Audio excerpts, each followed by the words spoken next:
Akafaliana lalandava tokola vavy no ifampiarabako anao any tokatrano any amin'izao andro arivariva izao. Manana vahiny ngiza be isika izay sambasamba no misy fotoana iarana miresaka amin'izy ireo a. Tately Vandrianina avy ao amin'ny Vivano iaraka amiko iresadresaka amin'izy ireo eto ary izy ihany koa no hanolotra an'ireo vahiny ireo. Miarabantsika rehetra ny tokatrano tomplasy tokovavy tokasoa anatin'izao fandarana manokana izay nanasambany ireto olona manana toerana eto amin'ny tany sy ny firenena ireto amin'ny androany dia ny ady amin'ny kolokolo ny resantsika ao anatin'izao fandarana izao izay haritra minitra maromaro izay fanasana nareo sahady hatramin'ny farany fanjoina izany fandarana izany. Araka rehefa nambara ny andriamatoda teo dia hanolotra n'ireto vahiny ireto tsika tombontsika amin'ny andriambavilanitra izay ato agaviako ato tsy izy zany fa Ramatoa Rabenarivo Saondra izay filohan'ny CSI na ny comité pour la sauvegarde de l'intégrité. Manaraka azy ato andriamatoa Andrianirina Laza izay tale général ny Bianco ary ny atsy amin'ny hakavana kosa tombontsika amin'ny andriambavilanitra ihany koa dia Ramatoa Ratia Raiso ary maefa izay mpandrindra nasional ny paquet Madagasikara ary manakaiky azy eo kosa dia andriamatoa Lamina Botsaradi izay tale général ny Samifiny. Iresaka amin'ny ady amin'ny kolokolo sika, iresaka amin'ny antsoina hoe kolokolo sika. Ramatoa Filoha inona marina moa ny antsoina hoe kolokolo? Ny kolokolo zany dia ao anatin'ny code pénal ny misy azy ary marina fa matetika ny iverin'olona fa hoe kolokolo zany dia ny fifidianana vidy zany service public. Fa mivelatra be ny atao hoe kolokolo, tsy vitan'izany le izy. Fa tafiditra ao anatin'izany ny fanararaotana ny fananam-pahefana ohatra na ny atao hoe abus de pouvoir. Ao anatiny ihany koa ny détournement de fonds. Ao anatiny misy isan-karazany le izy, ao anatin'ny code pénal misy azy ary mivelatra be ireo infraction isan-karazany izay mety atao hoe kolokolo. Raha nantaniana ireo olona teny amin'ny arabe dia ny Bianco Reriany no ain'izy ireo raha vao miresaka an'ilay hoe kolokolo. Be da be nefa nareo entité efatra be zao no miady amin'ny kolokolo. Inona no mahatonga an'izay raha fahitany madame coordinatrice azy? Fiverako azy aloha dia ny Bianco ngamba no anisan'ny fambatranainainy ary tena hoe raha vao resaka kolokolo dia io fona tena fantatry ny olona tena magaga tokoa zany zavatra zany ka nefa tsy menatsiny ny olona satria Bianco tena manao ny investigation momba zany resaka rehetrarehetra zany fa ny paka kosa mantsy na ny fitsarana voatokana hiadina amin'ny kolokolo dia voaingana no mipetraka tamin'ny 2018 ny paka ao Antananarivo no mipetraka. Zay ngamba no mahatonga ny olona tsy dia mahafantatra loatra an'le kolokolo. Misy ihany teo aloha rafitra anankiray le atao hoe CPEAC na CEPAC le izy dia io koa efa tany valitaona lasa no niasa izy io fa fiverako azy ngamba niasa mangingina dia tsy dia hen'ny olona loatra le izy tsy dia fantatry ny olona dia zay no mahatonga le Bianco tena fantatry olona fa ankehitriny kosa dia eto ny tena mampafantatra ny mponina mahajanga fa dia tafapetraka somatsara tamin'ny zoma teo ny fitsarana miadina amin'ny kolokolo eto Mahajanga.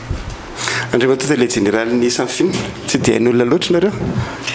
Ia. Diso efa 10 taona nefa mihoatra ny 5 taona nareo? Ie, voalohany koa miarahaba antsika mpanaraka amin'ny fandarana ary indrindra miarahaba anareo rehetra izay miara-manatotosa an'ity fandarana ity. Tsy fantatry ny olona loatra ny Samifiny ho ianao teo ny any zavatra hitako hoe tombony amin'ny zavatra resahana sy indrindra moa zany ny resaka nataon'ny olona teo dia miafantatry ny olona ny ady amin'ny kolokolo. Zay aloha ny heveriko hoe tombony ngeza be. Ary soa araba tsara raha toa ka fantatry ny olona ny Bianco izay mpietsehatra voalohany ny ara iskotrany amin'ny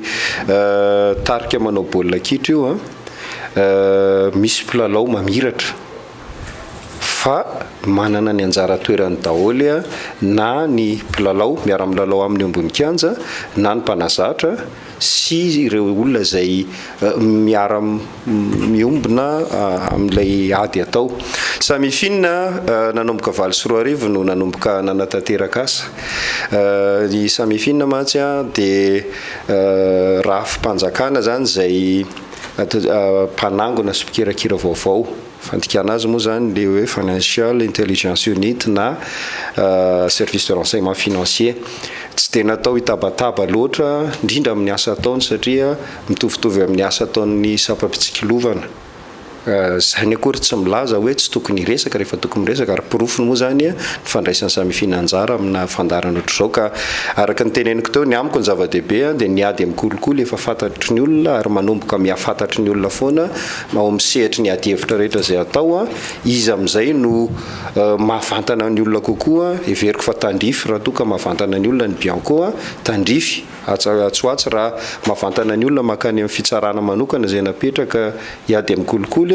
fa matokisika fa manao ny andraikitray tsirairay avy zahay ary indrindrandrindra miaraka mientana amin'ny ady amin'ny kolikoly. Tena izy moa zay misy dimy ny rafitra atao ao anatin'ny atao hoe système anticorruption.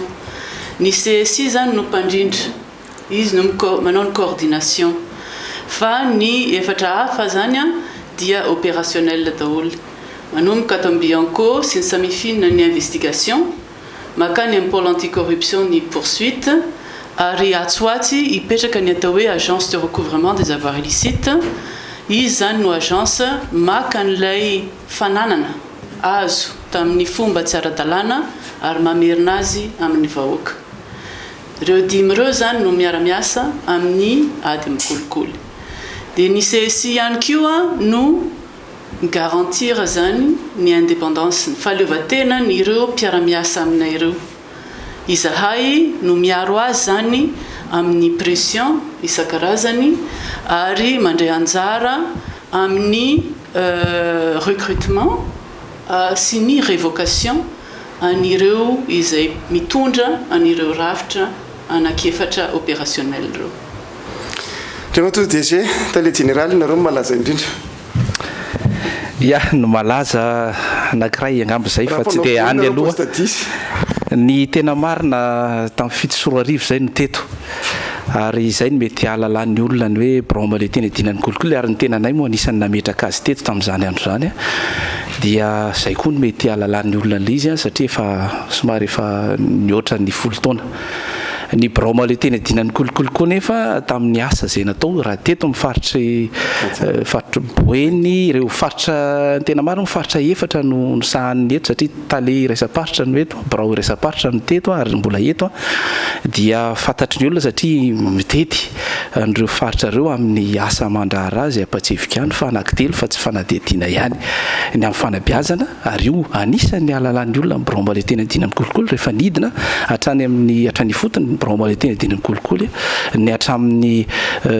mahakasika ny fisorohana satria ny dirana daholo ireo sehatra miankina indrindra ny ao koa ny sehatra tsy miankina fa indrindra ny sehatra miankina amin'ny fanjakana zay nanatanterahana ny asa ao amin'ny fanatanterahana ny atao hoe paikady pirenena ka zay no antony mety mba nahalalana ny Braoma le tena dina amin'ny kolikoly na izany na tsy zany araka ny voalaza teo dia rafitra efatra lohatra eto ataoko hoe velona misy anankiray izay hoteraka ato izay irariana moa mba tsy ho mafimafy ohatry ny teto mahajanga tamin'ny resaka paka fa dia irariana mba hoteraka soma tsara fa dia bebe voka tsara izy amin'izao fotoana zao dia irariana zany rehefa tonga zay fotoana zay dia iverina eto koa izay raha sitrakareo ilaza an'izay hoe izahay ireo no rafitra mpiady amin'ny kolikoly. Izany anjara-toerana ny tsirairay fa efa nampahafantarina koa dia tafipetraka somatsara eto mahajanga amin'izao fotoana izao ny rafi-pitsarana vaovao ny PAK ohatrany ahoana zany zao ny mety ho fomba fiasanareo ireo satria rafitra maromaro no mitambatambatra inona ny anjara-ndraikitry ny tsirairay ao anatin'izay fitorohana izay anentanantsika ny olona foana hoe sahi miteraka sahi miady amin'ny kolikoly ohatrany ahoana ny fomba fiasantsika ao anatin'ny PAK ty. Raha ny PAK aloha dia manasasy zay fitsarana io tena rafitra fitsarana anankiray mihitsy io dia manasazy zay ny tena vocation ny pôle anticorruption zay fa raha miteny kosa aloha tsika hoe manasazy tsy dia hoe manasazy bebe fa tany akory hoe zy tonga rehetra ao dia tsy maintsy hosazina tsy maintsy ampidirina ponja tsy izay kose fa mandinika mpitsara efa somary efa misy sedrana atao tamin'izy ireo a dia mandinika ny raharaha izy a ka rehefa hitany fa hoe mitombona moa zany le eloka e dia manasazy izy ary misy karazana ohatrany hoe politika pénal eo anivon'ny renirafitra pôle anticorruption io a fa ny politique pénal dia hoe tolérance zéro ny resaka kolikoly zany hoe raha misy kolikoly tombony na ireo karazana eloka izay miditra amin'ny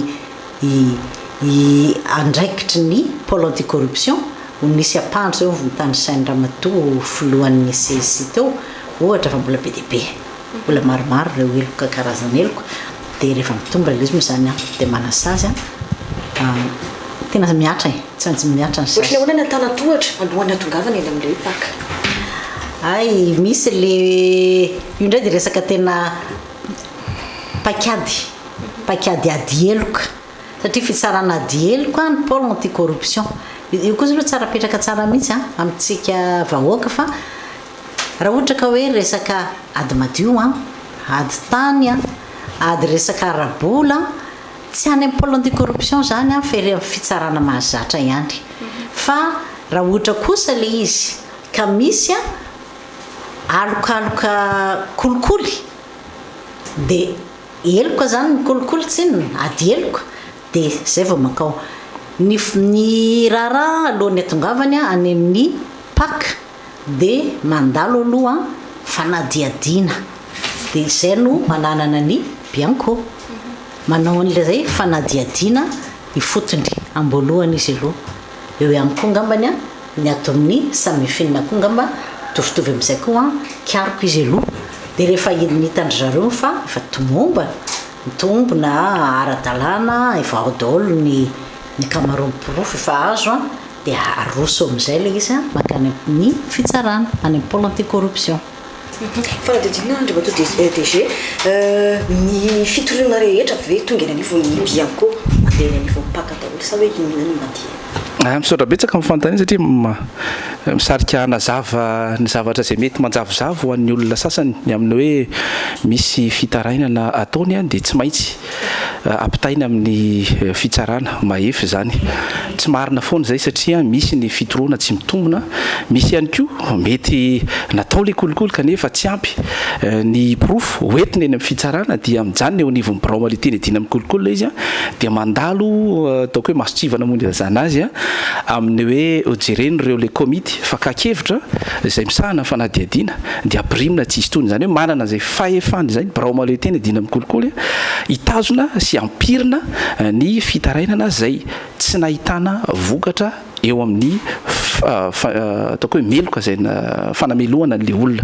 na izany naty zany ny akamarony ny atota taratasy izay fitoroana tonga eny aminay dia atao fanadiadiana daholo aloha ary rehefa atao fanadiadiana za tsy hoe ny akamarony fa izy rehetra fa ny akamarony no ampitaina any amin'ny ireo fitsarana mahefa dia misy moa zany ireo rafi-pitsarana zay mpiady amin'ny kolikoly amin'izao fotoana zao ety majanga dia alefany ary misy atota taratasy efa voninao ho alefanay any amin'ny rafi-pitsarana mahefa atsoatsy misy anjaton'izay taratasy zay nefa tonga tany firy ny ataontsika efa nazahoana vokatra raha ny ataoko hoe ny eo amin'ny lafiny rahatahire marika aloha dia tsy afaka manome anao fa ny anay kosa tsy mitahiry an'ireny izay satria tsy mahefa amin'ny fitsarana zay koa zany tsara ny anazavana an'izay amin'ny olona hoe be dia be ny olona miteny fa maninona moa tsy tsarainareo bianco le izy fa rehefa tonga ny fitsarana dia fotsitra toy izay hoe tsy izay no zavatra misy ireo papaikady ary misy ny tompona andraikitra mahefa amin'izany rehefa ataonay fanadiadiana dia tsy maintsy atolotra raha ny teo aloha zany dia natolotra ny fampanoavana tany amin'ny TPI tsotra le izy zany hoe tsy nisahana manokana ny ady amin'ny kolikoly encore que eto Mahajanga misy le chaîne pénale efa nipetraka taorina nipetrahan'ny birao maliteny dina amin'ny kolikoly tamin'ny 20 sy 20 raha tsy diso na 20 na 5 sy 20 nipetrahany teto fa kosa ny tany amin'ny toerana hafa izay misy fitsarana dia ny fitsarana tsotra no mandray ny taratasinady zay avy any amin'ny birao maliteny dina amin'ny kolikoly raha ohatra ka feziko zany dia zao zao ny fitarainana rehetra aloha dia tsy maintsy misy tohiny tsy maintsy anaovana fanadihadiana zay aloha no tena zavatra lehibe amin'ny famalina ny fanontanianao fa kosa ao anatin'ny fanadihadiana rehefa tsy ampy ny profo eto anivon'ny braoma le tena diny amin'ny kolikoly dia misy rafitra manokana komity fakakevitra ny fanadihadiana no itsona azy io dia ikambana ny rotompona andraikitra rehetra maefa amin'ny lafin'ny fandikan-dalàna ny polisy misy ao misy ao ny gendarmerie ary misy mpitsara ao anatiny dia misy ihany koa ny avy any amin'ny fiarahamonim-pirenena sy ny amin'ny setra tsy miangana ireo zany no manapaka olobe ireo akatoavin'ny vahoaka etỳ ifotony misy an'izay miara-miasa ny braoma le tena diny amin'ny kolikoly dia io rafitra io mihitsy zao no ampidirina ao anatin'ny braoma le tena diny amin'ny kolikoly amintsika amin'ny teny zao ao anatin'ny fantsiana radrafitra fa tsy atao eo anelanelany ivelany atao anatiny izy amin'izao fotoana zao misy fandrindrana laminareo anatin'le izy raha amin'izao fotoana zao raha tsy diso dia mbola faritany roa ihany dia ny faritany Mahajanga sy faritany Antananarivo no misy an'le paka ny samyfina moa tsy haiko na efa mahafena ny Madagasikara ray manontolo ny biankolo fa hitahita taratra ihany ahoana ny andrindrana reo ny fitarainana ataon'ireo olona tsirairay avy ny olana isan-karazany ny atrehany vahoaka malagasy amin'io resaka kolikoly io raha matoa raha ny paikady aloha ny jerena dia nanapa-kevitra tsika tamin'ny taona 2014 hoe mila mametraka ny reto rafitra mahaleo teny reto satria raha tsorona ny marina ny investigation ange raha ny tena izy dia ny police sy ny gendarme ny office ny policier judiciaire manao ny investigation raha ny tena tsorona ny marina dia ny fitsarana tsotra no tokony hitsara ny corruption fa nanapa-kevitra tsika eto Madagasikara hoe ametraka ny reto rafitra mahaleo teny reto ny manarak'izay dia marina fa misy an'ity resaka hoe décentralisation hoe satria ao Antananarivo zany no tena ahitana ny pôle anti-corruption voalohany nahitana ny foiben'ny Bianco foiben'ny Samifina foiben'ny CSI fa asa sarotra ny nametraka nyty PAC Majunga ty satria tsy maintsy nisy ny recrutement tsy maintsy nandalo tamin'ny procédure ny CSM nandray anjara ny Conseil supérieur de la magistrature mandray anjara tsy maintsy miakatra décret en Conseil des ministres dia zay nahatonga le izy hoe roa taona vao tapapetraka ny PAC de Majunga fa atsoatsy manateny zay fa nisy an'iny expérience iny efa manomboka zadrara amin'izay dia atsoatsy ny antenaina zany apetraka ny an'ny Fianaratsoa apetraka ny an'ny Tuléar Diego Tamatavy manina safidina Majunga izy manina tsy Tamatavy ka mahafinaritra be kosa aloha aty Majunga raha jerena ny tany kolikoly ao aorian'ny Antananarivo dia Tamatavy fa manina tsy tany Tamatavy natsangana le izy dia aloha najanga ka aloha angamba madame la cordon malamaly an'izay fantany sarotra mbola ho avy Tomasiny mbola ho avy izy fa mandeha par étape le izy izy anao efa manino nefa any be kolikoly ty kolikoly manerana Madagasikara fa misy statistique eny efa misy statistique fa izy ny fomba fiteny hoe chaque chose en son temps fa mbola ho avy tsika fitarainana rehefa andresaka tamin'ny olona hoe vahiny samyfina dia fitarainany vahoaka amin'izao fotoana zao le mananavany any ivelany lasa taratasy be ny fenona raha vao mihoatra ny folo tapitrisa 10 millions le izy fa na ny Western Union sy ny madinidinika raha vao mihoatra ny 3 millions d'ariary dia tsy azo alain'le olona ray intsony le izy raha tsy diso 3 millions d'ariary raha tsy diso no fahinoko an'le izy inona ny tena olana ao anatin'ilay fandefasam-bola nyreo havana zay tianao mboatra trano haniavany tianao vidy fiara ho haniavany azadiny fa raha faritany Mahajanga manokana ny resantsika dia saika ireo fianakaviana any ivelany no mamelona ny fianakaviana zay tavela eto ohatran'ny Komory any io ohatran'ny Mayotte any io misaotra indrindra amin'izay fanontanianao zay ny zavatra tiako marina dia ny ova tanteraka zany ny tontolo iainantsika ny fifandraisantsika amin'ny vola taorian'ny asam-pampirorona tamin'ny 1 septembre 2024 nisy ny fotoana talohan'izay dia nisy ny taorian'izay ny antony dia satria hita taratra atao anatin'ny fanadihadiana fa avy amina famatsiana vola na avitanana anao an'ireny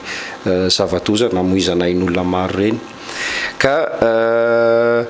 vokatr'izay zany dia samina nanao ezaka ny firenena tsirairay a nametraka arofanina amin'ny hoe mety ifamezivezen'ny vola maloto vola azo avy amin'ny fandikan-dalàna vola sanatria mety azo ampiasaina amina asa fampirorona dia tsy diso anjara amin'izay Madagasikara satria nanomboka ny 4 tsika dia nandany lalàna miady amin'ny famotsim-bola dia izay moa no avoazintsika tamin'ny 12 raha miresaka ianao teo amin'ny banky na ny Western Union dia ireny rafitra ireny na dia tsy rafi-panjakana ary dia tereny ny asany tereny lalàna dia tereny ny asany manamarina ny fiaviana sy ny ampiasana ny vola mivezivezy eo aminy indrindra raha vao misy sanda zany zay apetrany iny anjaran'izy ireo no mamaritra hoe ahoana ny fomba fiasany ahoana no ahafantarany zany hoe tsy sakanana ilay olona isitraka ny volany fa tsy maintsy adiadiana fatratra ahafantarany hoe atao inona ilay vola avy aiza ilay vola mbola tsy mitovy arany ny vola ohatra raha avy any Allemagne ohatra na vola avy any Arabie Saoudite dia misy mahasamy hafa azy zany ny fanadiadiana ataon'izy ireo ka izay ngamba ny araka ny teneniko teo hoe tsy isika eto Madagasikara rery ary tsy ny fanjakana rery fa manana didy daholo zany na ny fanjakana na ny sehatrasa toy ny banky sy ny sampandrara mikirakira vola reny ny anamarina sy hiezaka hamantatra ny antony sy ny fiavian'ny vola izay dia mba ho fisorohana ny ampiasana an'izy ireny hamotsiana vola ampiasana an'izy ireny sanatria hivezivezen'ny vola hoentina mamatsy fampiororona na mamatsy mpampiororo zay no azontsika petraka fantaniana mahakasika zay monsieur le DG inona marina le atao hoe vola maloto inona le hoe famontsim-bola tsara ho fantatra ny vahoaka izay zavatra izay satria volana vitsivitsy lasa zay misy fitorinana zay teto Mahajanga saika niteraka resa be teto toerana zay tsara mpahafantarintsika hoe ohatry ny ahoana marina ny tena famaritana n'ilay izy satria tafiditra ao anatin'ny zavatra tsara itsika le nivon'ny paka izay zavatra izay fanazavana ihany koa nentinareo ny mahakasika an'ilay hoe raha misy olona manana vola be mety hoe mampiayay anivon'ny banky mety tsy ametraka volany amin'ny banky tsony ny olona satria matahotra hoe sao dia ataon'olona fa mampiayay ohatry ny ahoana marina ny amaritantsika hoe vola maloto ty na famotsim-bola ty na onty ahafahana manao izay fitoroana izay ny zavatra ray aloha tonga dia mafisiko eto dia ny fananana ny zo isitraka ny fananana dia lalampanorenana ny mametraka azy zany hoe ny olona rehetra dia natao isitraka ny volany na ny fananany satria zay isan'ny zo fototra zay tsy marina zany le hoe matahotra ny olona dia tsy ametraka volany amin'ny banky tsony sao dia sanatria kiazana na alain'ny fanjakana mieritreritra izy no asa soa am'le vola nefa rehefa avy eo fanampivolentano arabasoa arabatsara raha toka tena asa soa no ataony ary zay ny olona tena manao asa soa azo fotopitorana amin'izay izy ary afaka manome hoe tena asa soa ny zavatra atao fa matetika ireny fikambanana milaza no asa soa reny ifiafenan'ny olona mamotsy vola na fiafenan'ny olona mamatsy na fikambanana fampiororona na mpampiororo ka tsy maintsy mandray ny andraikiny ny fitondram-panjakana amin'izay fotoan'izay tsy maintsy mandray ny andraikiny ny banky tsy maintsy mandray ny andraikiny ireo rafitra zay mikirakira vola amantatra an'izay satria zay no adidy napetraky ny lalàna aminy ka miverina amin'ilay fanontanianao inona no atao hoe famotsim-bola ny atao hoe famotsim-bola fandikan-dalàna zay hoentina zany manafina manova endrika manomea endrika toa madio vola zay azo amin'ny fandikan-dalàna ny apetrakintsika foana zany rehefa miresaka famotsim-bola dia misy fandikan-dalàna fototra na ny angana aloha voalohany dia rehefa avy eo amin'izay zay vola sy arena azo avy amin'ny fandikan-dalàna ny andohany iny no ovana endrika ampidirina amina sehatrasa madio ampandalovina fa tsy ampidirina kory raha ampandalovina amina sehatra asa madio mba hiova endrika sy asarotra kokoa ny fanaraha-maso azy dia nivoaka toy ny madio ilay vola dia isitrahan'ilay olona izay nanao n'ilay fandikan-dalàna ohatra fanondranana volamena ohatra dia anao hividianana entana fanafatra dia amidy eto atoerana amin'izay vidina vidy mora indraindray mivarotra faty antoka mihitsy dia ny vidiny iny rehefa avy eo isitrahan'ilay olona izany hoe ny fandikan-dalàna fototra dia ilay fanondranana tsy ara-dalàna volamena dia ilay fomba namotsiana azy dia nanafarana entana fanafatra dia nampidirina teto amintsika teto mety mbola misy kolikoly koa ara ny ampidirana azy eto mba amora kokoa ny fampidirana n'ilay entana tsy andoavana izay abana etra tokony aloha dia iny amin'izay ny amidy amin'ny vidiny mora sady mahazo tombony izy amin'izay satria miova endrika ilay vola no lasa izy no mifehiny ny sehatra asa iny satria izy mivarotra amina vidiny mora noho ny an'ny mpivarotra sasany izay manara-dalàna zay no isan'ny endrika famotsim-bola ararotoka ihany le hoe famatsim-bola ny fampiororonana na ny asa fampiororonana dia ireo vola zany izay tsy voatery avy amin'ny fandikan-dalàna zay ny mahasamihafa azy amin'ny famotsim-bola ny famotsim-bola dia tsy maintsy misy fandikan-dalàna ny andohany fa ny famatsiana ny fampiororona dia indraindray mety vola madio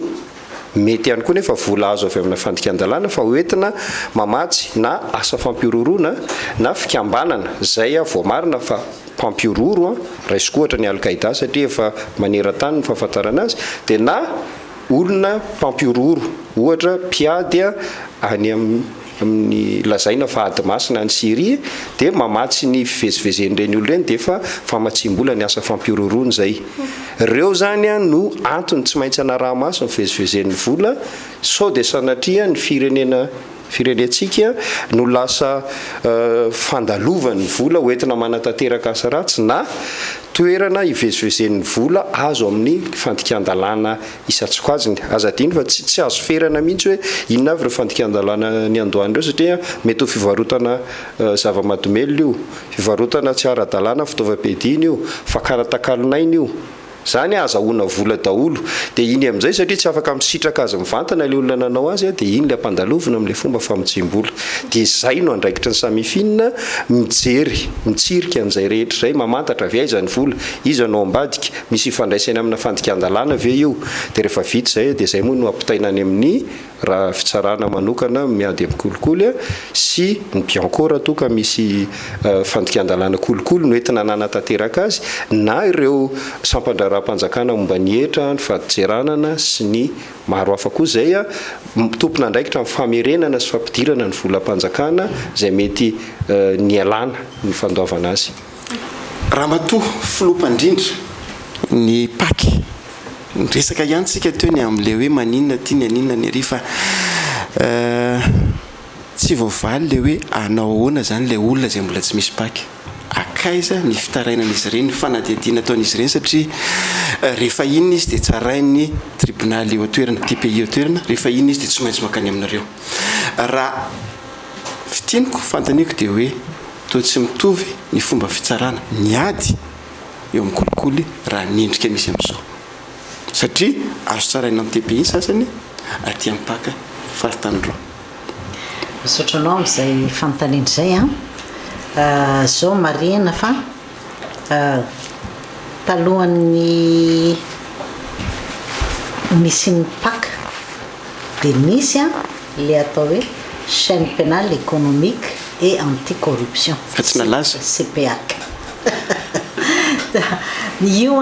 dia tenenivony fitsarana rehetra ambaratonga voalohany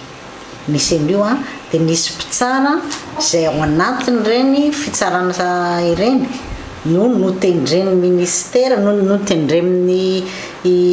conseil supérieur magistrature isahana ny asa ny mpitsara miandraikitra n'ireny raharaha mikasika kolikoly reny dia ny lalàna amin'izao fotoana zao 2016 021 mikasika ny pôle anticorruption dia miteny mazava fa eny anivony faritany enina no ametrahana ny pôle anticorruption dikan'izay dia misy disposition koa transitoire ao anatin'io lalàna io milaza fa hoe raha ohatra ka mbola tsy tafapetraka eny amin'ny faritany rehetra ity pacte dia le sepaka teo aloha no mandray sy manohy ny asa zay le izy le sepaka teo aloha io tsy lay procureur teo ihany ve io tsy lay juge teo ihany ve le MTP ihany ve no manao le misy fitsara va nitendrena manokana anao anio teo aloha nitendrena hoe manao ny asany andavanandro izy amin'ny mpitsara mety izy hoe mpitsara misahana ny ady madio misahana ny ady eloka hafa nefa koa dia menany io andraikitra manokana izy ka zay natonga anisany natonga ny nanivanan'le sepaka navadika natao hoe paka satria amin'ity paka ity tsy ohatran'izay tsony ny fipetrany fa tena mpitsara manokana misafidianina manokana ireo mpitsara ireo misy fomba recrutement manokana mihitsy natao amin'ireo mpitsara ireo dia tena fitsarana mitokana tsy misahana fa tsy ireo karaza-keloka misy kolikoly na manana endrika ara-bola na ara-économique izy ireo misy raiky amin'ny roapolo ireo karazana eloka voalaza hoe ara-bola sy ara-économique akoatra ny famitsim-bola voalaza teo zany ahoana ny ahafahanareo matoky hoe tena ny tsara araka ny tokony izy le mpitsara tsy nisy kolikoly tao ambadika an'lay fitsaran'lay kolikoly amin'izao fotoana zao ampaka io resantsika io misy zavatra hitsaranareo azy ve misy zavatra fenony ve ao eo anatriany didy zay ray sy ny ohatratrany hoana ny fomba ahafahanareo matoky fa ty mpitsara zay napetraka eto tia dia tena mitsara araky ny tokony ho izy manoloana n'lay ady zay noentin'le olona teo zao reo mpitsara ao amin'ny paka reo dia nandalo sivana tamin'ny nataony recrutement an'izy ireo zay sivana zay dia misy intelo metona voalohany indrindra aloha natao le appel à candidature dia tsy hanavahana mpitsara na izy io eran'ny Madagasikara fa zay mahatsapa ny tenany fa hoe afaka anao an'ity andraikitra ity hiady amin'ny kolikoly ity dia afaka daholo nametraka ny candidaturany rehefa tafapetraka ny candidaturanyireo mpitsara ireo ary maro izy tamin'ny voalohany maro izy mametraka an'le izy dia misy sivana indray andalovany zareo atao enquête de moralité izy ireo dia rehefa natao ny enquête de moralité zavatra maro mijerena amin'izay zavatra zay ny tena manao an'izy io moa zany dia zareo ny bianco alefa ny bianco dia manana ny fomba fanaovan'ny enquête any izy fa misy dingana maromaro atondry zareo any koa ngamany za tsy miditra amin'izay fa manana système koa izy amin'izay dia rehefa mivaly ireo enquête de moralité avy any bianco reo dia misy atao hoe comité de recrutement ao anatin'io comité de recrutement io zahay reto miampy société civile zay miady amin'ny kolikoly dia raha ohatra ka mpitsara mihitsy le izy araky ny teninao teo dia ao anatiny koa ny misy mpikambana avy amin'ny conseil supérieur magistrature ao anatiny ihany koa ny ministère amin'ny fitsarana ao anatin'io comité de recrutement io dia jerena ny misy lettre de motivation aloha dia vakina lettre de motivation tsirairay dia mba le comité eo zany mba mandinika eo dia tena mba motivé tokoa izy zany mipetraka tsara izy zany jerena koa avy mivalin'le enquête de moralité ka raha ohatra atreto zay mpitsara nanana lasa zay hafahafa ihany teo anivony sehatra ny fitsarana dia avy izy zany dia efa tsy raisina fa dia efa petraka ny candidaturany iny zany élimineny izy zany misy koa ireo mpitsara sasany zay mbola eo amperiny ny fanadiadiana momba azy mety misy fitarainany olona mety misy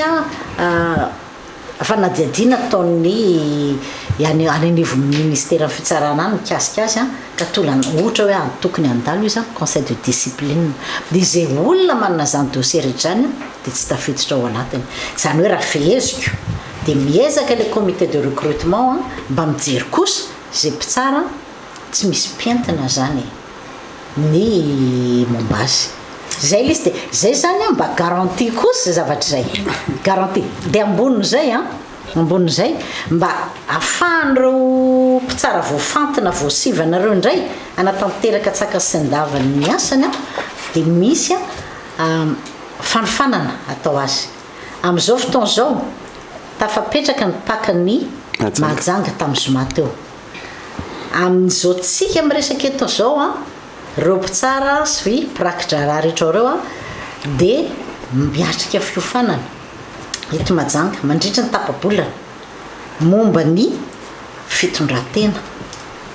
entina sy toetsaina hoentina manao an'ity asa zay iandraiketanyity ho ampianarina ihany koa izy ireo mahamatatra hoe ahoana fifandraisana ianivon'ny système anticorruption zay a eto zany ampianarina n'izy ireo any koa ny fomba hiatrehany indrindra eto ampiandohana eto ampandraisan'ny asany eto amboalohany ny fomba hiatrehany mba tsy hanano sarotra amin'ny raharaha zay hoentina eo anatrehany zany zany le fiofanana atao amin'ireo ao anatin'ity tapabolany ity fa tsy mitsarotra eo nge fiofanany fa ohatra zao ny Pakan'Antananarivo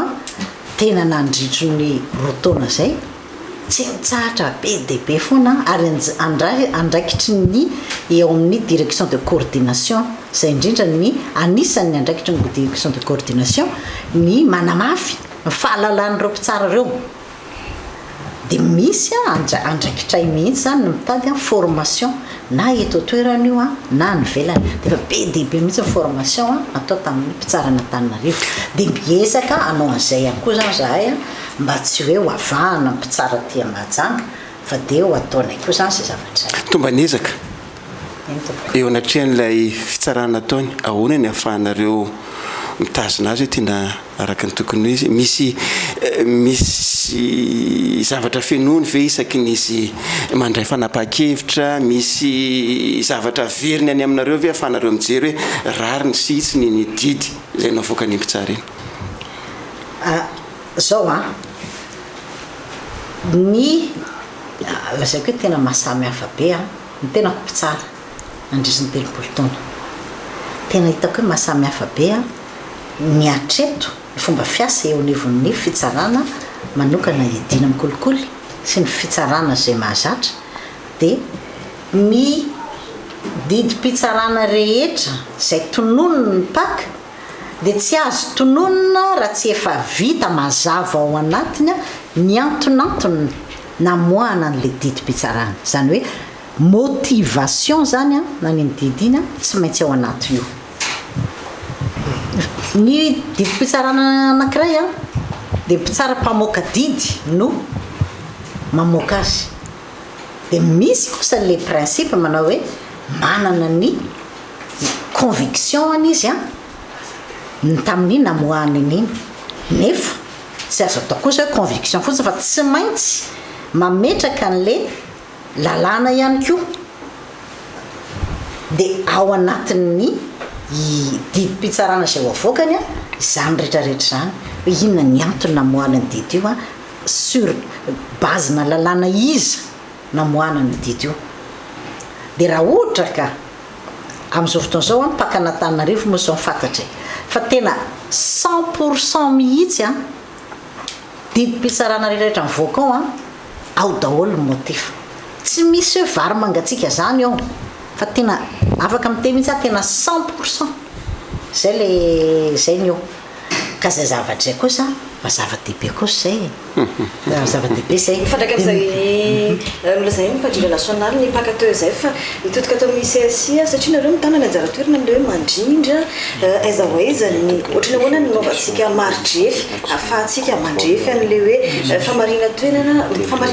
mba tena hoe aleo tena tokoa zany didy evokana fapaka misy fomba fiasa aloha atao amin'ny rafitra miady amin'ny kolikoly zay mety tsy mitovy amin'ny hafa raha jerevanareo ny site web anay tsirairay avy dia misy ny rapport annuel mikasika ny asa natao firy ny dossier niditra firy no traité firy ny condamnation firy ny classé sans suite ao ny statistique ary ireny statistique reny no ahafahanay CSI mievalue hoe mety ve le stratégie sa tsy mety inona no tsara amboarina amin'ilay paikady ny manarak'izay dia misy reportina ihany koa le izy mikasika ny ohatrany hoe rapport financier zany tsy dia tena mahazatra antsika eto Madagasikara ny mahita rapport ohatran'izany avy any amin'ny ministère amin'ny asa taona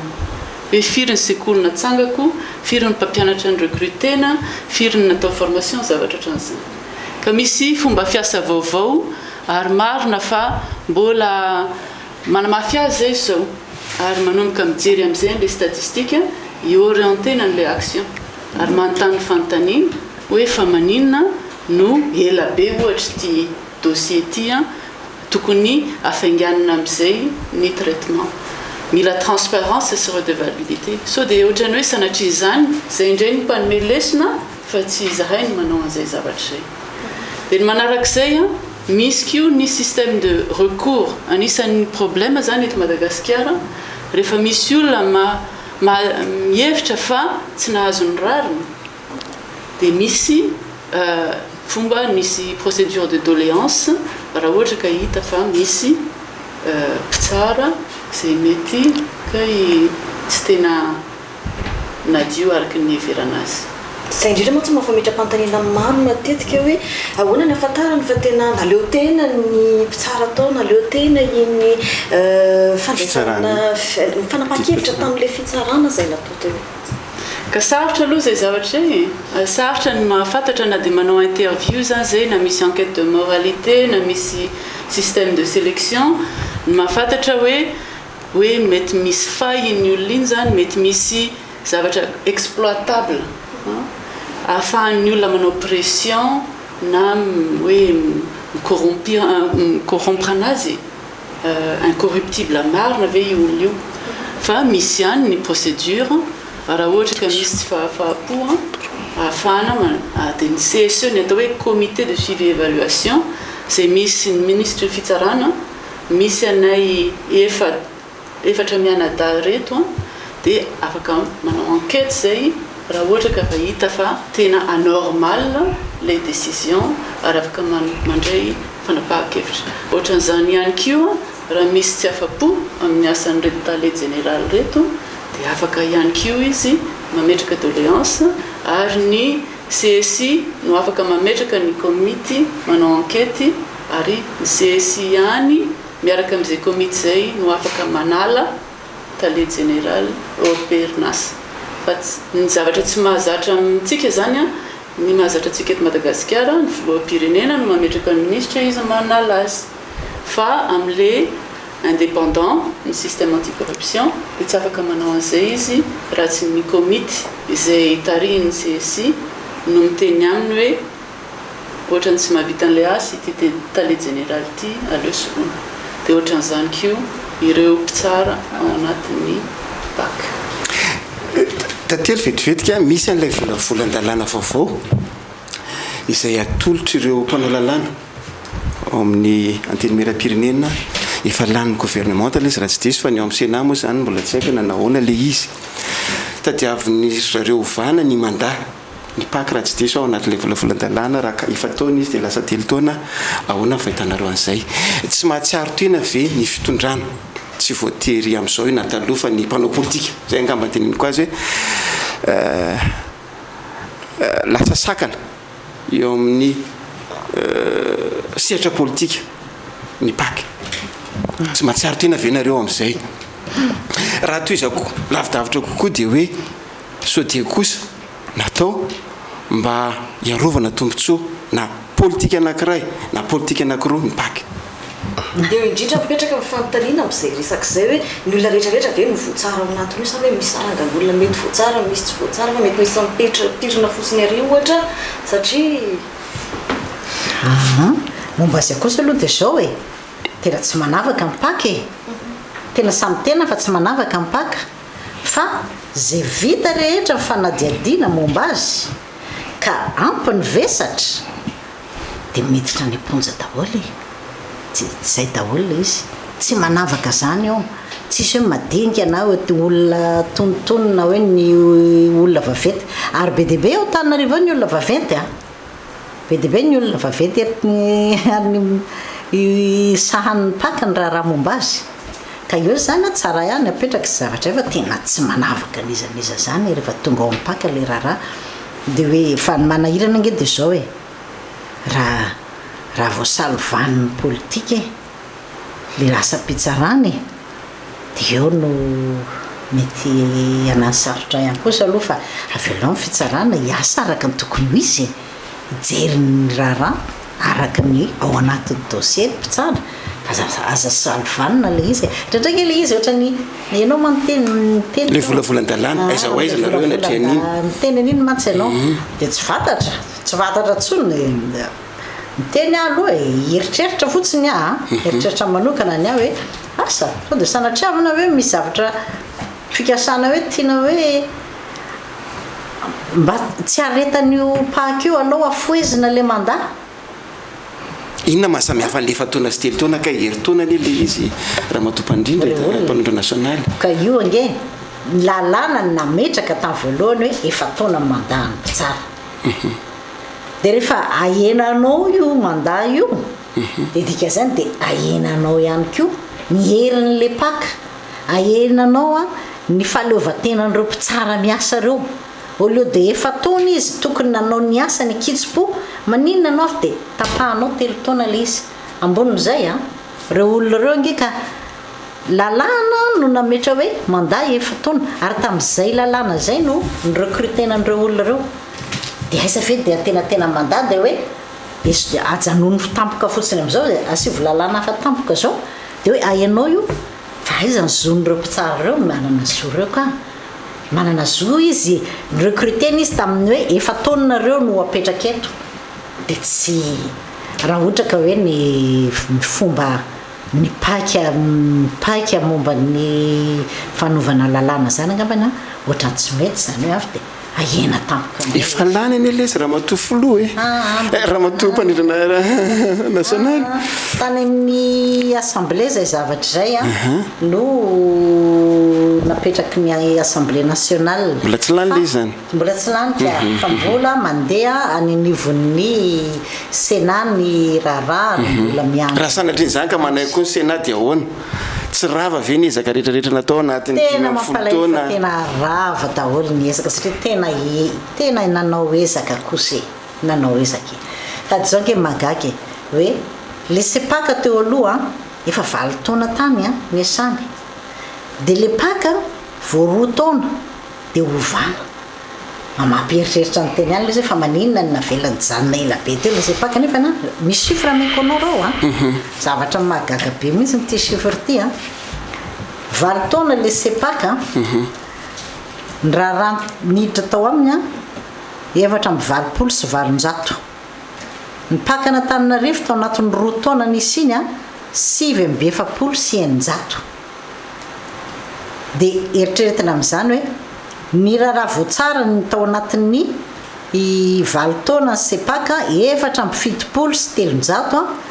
ary le 2 taona tato mipaka 770 sy 200 zany dia zany kosa ve dia tsy fantako aloha hoe asa tsy dia mahay chiffre loatra ve asa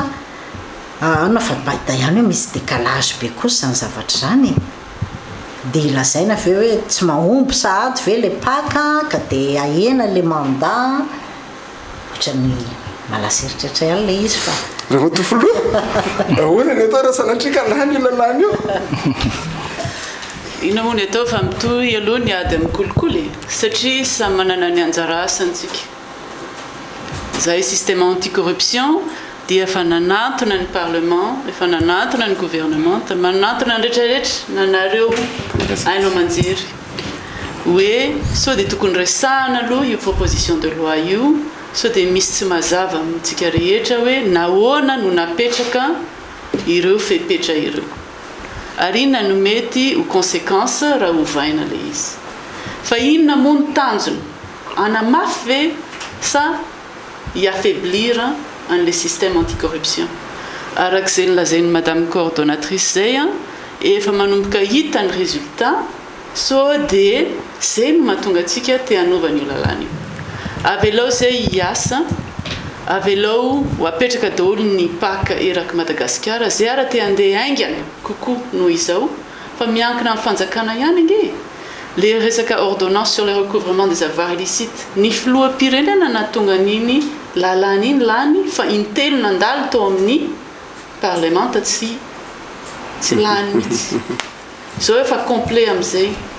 dia miandry ny gouvernemanta ametraka an'le agence de recouvrement des avoirs illicites tsy maintsy décret en conseil des ministres ny nomination président-ny PAC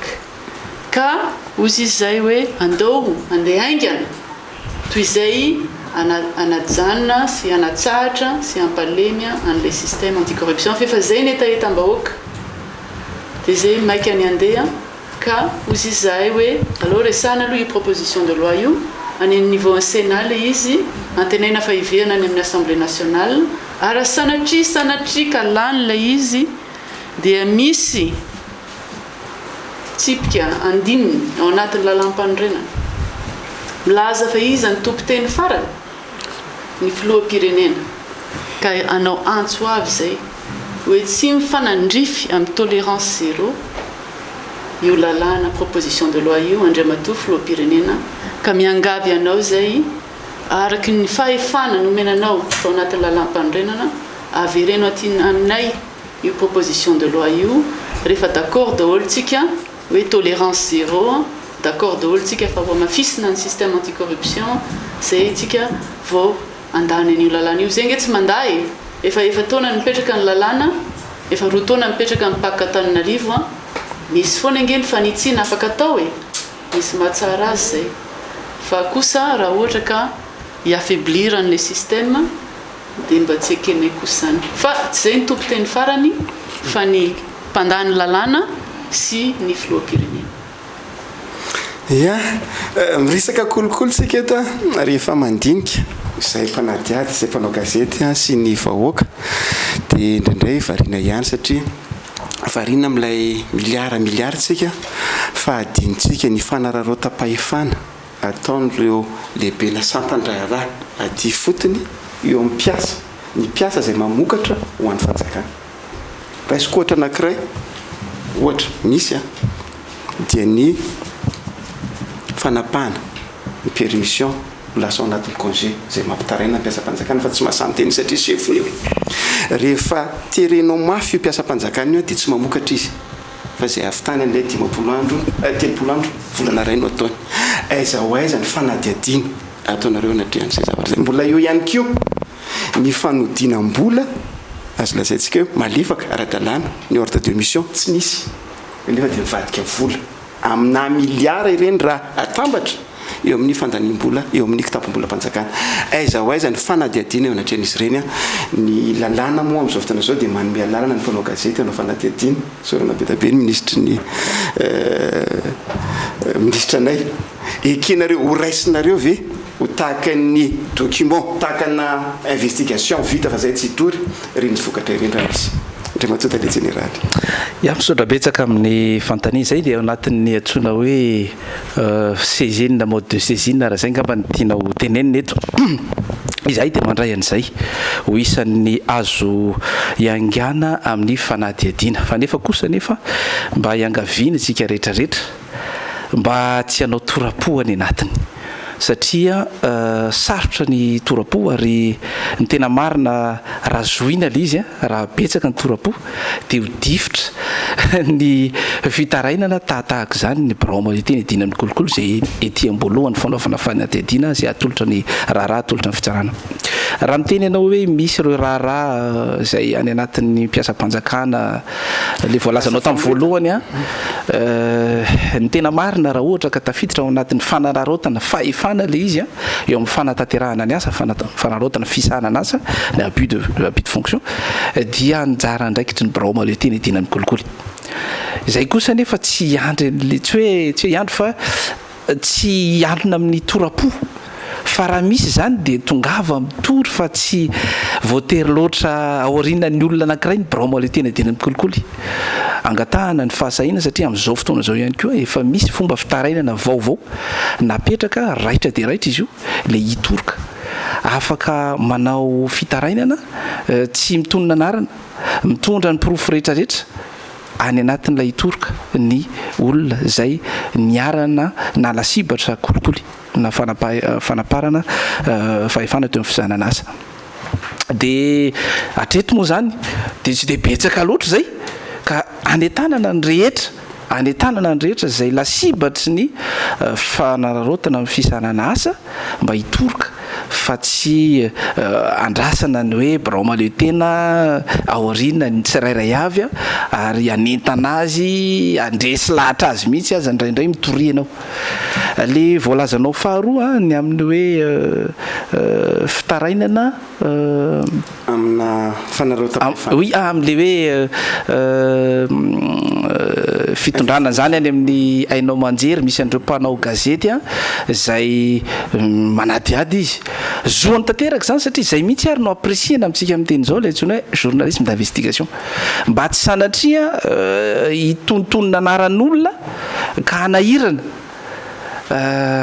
azy satria fantatritsika tsara fa misy le lalàna zay mafonja de mafonja tokoa raha sanatria mibrioka amin'ny fanatanterahany asa dia tratran'le loi sur la cybercriminalité io dia manahirana ary zay no antony hoe rehefa manao an'le izy dia atao tsara ary adiadina lalina izahay braoma le tena dina mikolokolo dia vonina ny anome ny fahaiza manao zay noratovina nandritra zay 5 taona zay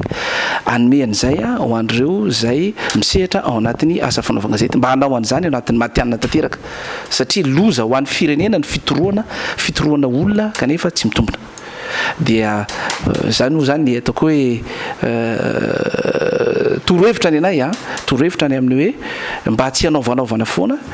dia maka ny traikefa zay mety nananany zay mety nisehatra taona maromaro tao anatin'ny fanadiadiana fa kosa tsy maintsy mitandrina satria misy an'io lalàna io zay fantatra fa tena mety manahirana raha sanatria tafatsorofaka ny anatin'izany hoe cybercriminalité zany ka mitonontonona anarana na koa tsy mitombona le zavatra natao andriamantoa tele général zay indrindra ny fantanina tiako apetraka aminao resaka fitoroana zay saritsika foana ny olona hoe andao hitoroka andao sahiteny amin'ny mitrangana kolokolo zay mahazo atsika sy miseho nanivon'ny fiarahamonina eny ny tambiny andrasanay vahoaka aminareo tompona andraikitra dia ny hoe ohatrany ahoana mitatitra manoloana an'izay fitoroana nataona izay manoloana ny fanadadiana izay nataonareo raha fomba fiasantsika hatramin'ny nateto mahajanganao dia misy foana ny tatitra isaky ny telo volana isaky ny enim-bolana zao tsy misy tsony zao raha mihitra hoe mandeha manao fanadadiana mponao zay za mbola resana aloha fa manjary misy an'izao aloha aiza hoay izay tatitra zay ohatra zay koa fantanina apetrako amin'ny fandrindra nasionaly amin'ny paka aiza hoay zany tatitra mba ahafahanay vahoaka tena mijery hoe ay naombika ay le fitoroana zay nataoko tsy zava-pona ny fitoroana zay nataoko tongotsaika aminao aloha ia misotranao amin'le fantanina zavatra tonga dia avaliko voalohany aloha dia tsy tonga dia hisy tatitra kosa ny hoe misy fanadiadiana atao dia tonga dia hitatitra amintsika mianakafy satria mbola voafehiny tsy ambaratelo ny fanadiadiana ny mpanadiady ny braoma le tena dina mikolokolo misy kosa nefa ny fotoana tsy maintsy anaovana ny tatitra voalohany moa zany amin'le voalohany taona misy andreo le fotoana zay nanaovana an'izany tokoa tamin'izany andro zany za tsy mino koa hoe tsy nanao an'izany zay nanimby anay teto fa kosa tsy maintsy mijery kosa izy hoe amin'ny fotoana ahoana no anaovana azy satria ilay fanatanterahana ny asa fanadihadiana manko saripady io mahakasika olona le izy ary zahay voafehiny lalàna tsy teniteny foana amin'ny zavatra ohatran'izay zay kosa nefa manome antoka ny amin'ny hoe rehefa tonga ny fotoana ka iantsona mpanao gazety zay misy ihany koa zany dia tsy tonga mpanao gazety satria eo zay no manao n'le tatitra zay kosa nefa tsy afaka hiteny sy hitonontonona ny hoe raha mahakasika an'izao na izatsy le izy fa kosa mba ampitandremana ny olona tsirairay avy satria ao anatin'ny fisoroana koa tsika ao anatin'ny fitaizana ihany koa tsika ny hoe ny zavatra tahatahaky zao tsy tokony atao intsony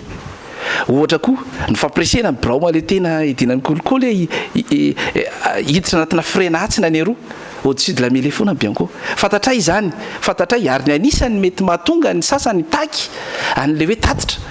satria ahafahany le fiatrehana ny mpanao gazety ahafahan'ireo manao interpellation zay mafonjafonja amin'le zavatra tsy apozina dia mety miahoatra kosa aloha ny ao braoma le teny arary loatra zany satria voafehin'ny tsy ambaratelo ny fanadihadiana izy fa kosa ny amin'ny tatitra zay tokony atao mandava amin'izay fotoana tokony anaovana azy ary ataoko hoe amin'ny mpitiavana sy ampirahalahiana sy misy olan'izay fa le interpellation amina ataoko hoe katranga zay mba vaivay any anatin'ny fitsarana any a no ilazana no hoe amanaona ny bianco amin'iny zay ampidirana ao anatina frehana atsina ny aroa tsy manao zany bromalitena ary anisany mety mampisarika ny tompona ndraiky zany a tsy serasera amintsika fa de ngamba tsara rindry zay a ary olazaina amin'ny tompona ndraikitra ity a ny firindrany zay satria raha ohatra ka mifanaikitsika am'izay lafiny anakirazay de afaka ataotsika zay a fa raha saratsy kosa mety ampisamboaravoara ampiasaiko foana le teny amina zavatra tokony tsy ampisamboara tsy samboaravoara de aloha mipetraka amin'ny fitoniana mikasika ny hoe tatitra ny politique corruption a tsy maintsy manao tatitra am'izay asa nataony a isa-telo volana eo anatrehan'le comité de suivi évaluation ny activité any activité juridictionnelle ny activité amin'ny andavanandro de voatatitra foana isa-telo volana de io comité de suivi évaluation io a no à partir rehefa mahazo an'izay tatitra zay zany a de afaka manao observation izy afaka mametraka fantanina izy amin'ny mpitsara afaka mitoromarika ihany koa izy hoe tokony zao a no dirigenareo azy amin'ny manaraka zao no hitondranao anareo de anatsaratsarana kokoa ny pôle anticorruption nefa koa eo anivonila zay tatitra isa-telo volana zay a de misy le atao hoe rapport annuel isa-taona atoato zao mety any faraparany volana novembre any a iprésente ny rapport annuel indray zahay de io a le zavatra nataona ndritra ny herintaona de aseo a de ny lalàna amin'ny teny hoe ny eona tokony azo an'izay tatitra zay a ny anivon'ny présidence ny any amin'ny parlementaire fa zay tsy mionona am'izay fa rehefa manao présentation ny rapport annuel zahay a de tiana ho fantatry olona satria zay zany le hoe manana redevabilité ny mpitsara eo ampaka ny paka tokony anana an'izay de atsonay daholo a zay tokony azo atsona rehetra ny karazana entité samihafa sy miady amin'ny kolikoly a na amin'ny solotenan'ny olo vahoaka de afantatra an'izay asanay zay ka ny tiako marihana kosa aloha amin'izay tatitra zay a de manantona ny tenina ambaran'ny DG Bianco kosa fa misy fetraka le izy fa tsy azo aboraka daholo kosa ny fiainan'ny olona ka tsy azo atao zany fa misy le hoe secret de l'information de iny a tsy azo nitantaraina mihitsy eo anatin'ity dossier andranona zao ny Cyprien tao tsy azo atao zay zavatra zay fiainan'olona zany tsy azo boraka mihitsy fa raha ohatra kosa ka hoe nanatrika ny fitsarana pabe maso ny asa na mpanao gazety tonga tao na ny olo-tsotra na fianakaviana na inona zay te ola te hitao ka manhita n'le fanadiadiana eo anivon'ny fitsarana de indray public iny de zay hitan'ny olona eo a de azo ny voizina fa raha ohatra hoe any anatin'ny tatitra zay ataona isa-telo volana na isa-taona tsy azony atao mihitsy mamboraka hoe tia mikasika ny iraharaha momba ny DG ny ministera zao tsy azo atao zany ka maraparanatsika satria fa fifian'ny fotoanatsika efa ora ray latsaka zay ny raha tsika teto na matapatatra zany hoe ady amin'ny kolikoly ina tokony atao maraparanatsika azy angamba ny raha ohatra ka misy trangana kolikoly anankiray na maromaro inona ny tokony ataon'ny olona iza ny tokony atoniny raha trangana kolikoly ohatrany ahoana izy de tokony manantona ny Bianco na trangana kolikoly ohatrany ahoana izy de tokony manantona ny sankinina ohatra alohany atongavany any amin'izay paky zay izy ndraiky zay na afaka manatitra mivantana any ampaka ihany keo ve ny paky ihany keo ve ny olona alonga maresiko le amalina an'izay fanontanian'izay azo atao zay le atao hoe plainte à parquet afaka mametraka fitorenana izy a de le procureur zany mandinika amin'izay fotoana zay na le fanadiadiana ho ataony ao anivon'ny fampanoavanao ihany na atolony rehefa aveo ampitsara-panao fampitorana raha mila fandalinana lalalala kokoa ny fa matetika dia alefany ho adiadiana le raharaha na ny Bianco na ny amin'ny gendarme io na ny amin'ny polisy tadiva tsy hoe Bianco ihany koa nge fa ny gendarme na polisy zany entité daholo afaka mamakafaka daholo zany de azo atao zany zay zavatra zay misy moa reo olona avy dia mitondra fitoriana mivantana na ny ambianco izy a na ny gendarme na ny amin'ny polisy rehefa vita ny fanadiadiana ataon'ireo anankitelo ireo a dia alefa ny raharaha dossier alefa ny mpaka dia mandika amin'izay mifampanohavana dia mametohina n'ilay raharaha noho izany a rehefa manana fasahin'ny olona zany zao no tadiavina hoe sahi mitoroka raha ohatra ka misy efa zay araka ny tenin'ny DG ambianco hoe mba asio vesatra le izy kosa efa tsy azo atao mitorotorok'olona fotsiny fa asiana vezatra asiana pirofo kely aloha le izy afahana manomboka n'le fanadiadiana zao mantsy matetika ny zavatra mitranga nge ozy izy ny olona matetika mandray an'izany a so ihany fa tafatsangana le paka eto Mahajanga fa rahanay milona elabe mihitsy le ary amin'le fitsarana ery amoron-dranomasina ery ka tsy zay le izy kosa fa zay raharaha mikasika ny andraikitra zay sahaniny pôle anticorruption ihany mba entina kosa ny pôle anticorruption fa tsy hoe zay akovery zay hoe mampiaya daholo le haya zany tsy mety aya raha vao tsy azoko azon'le olona le fandehan'le raharaha ny fitsarana mahazatra dia le mpitsara atao nanao an'izao tsy mety ohatran'izao tsy zay tsy azo atao manasoketa olona zany kosa faritany Mahajanga resantsika satria reny voaparitany nametrahana ny paka raha tokany amin'ny faritry Melaka na ny amin'ny faritry Sofia izy ohatrany ahoana ny toky metsika andreo vahoaka reo raha ohatra ka mitoroka izy an'rivo gendarme ohatra ahoana ny ahatongavany aty amin'ny faran'ny fitsarana raha fitsarana paka fanamitsara zao ny paka